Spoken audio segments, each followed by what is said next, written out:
Le cerveau pousse constamment l'homme à forger une identité personnelle.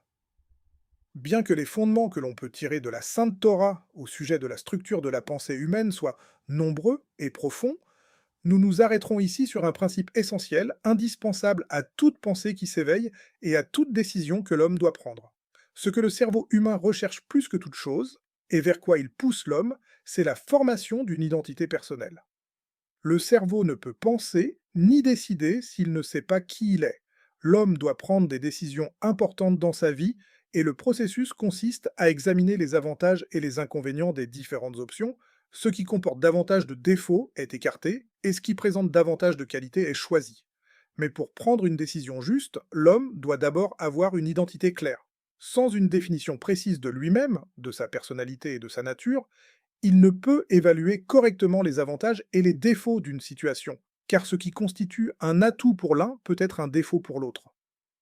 Ainsi, si un homme ne sait pas s'il est, par nature, sérieux et rigoureux, ou bien désordonné et peu responsable, et qu'on lui propose une épouse avec laquelle il partagera sa vie, l'harmonie entre eux est essentielle. Si la femme est sérieuse et qu'il l'est également, cette qualité constitue un grand mérite. Mais s'il est irresponsable et qu'il s'unit à une femme rigoureuse, cette union risque de devenir une source de conflits et de désordre permanent.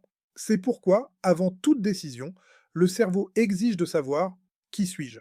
Il pousse l'homme à se définir. Suis-je juste ou méchant, réussi ou en échec, aimé ou rejeté? Car cette information est cruciale pour toute décision future. Ainsi, lorsqu'on demande à un homme de se souvenir de quelque chose, son cerveau lui ordonne définis-toi, as-tu une bonne mémoire ou non? Lorsqu'il doit convaincre quelqu'un, le cerveau exige es-tu bon pour persuader ou non? Il réclame une réponse catégorique oui ou non, succès ou échec.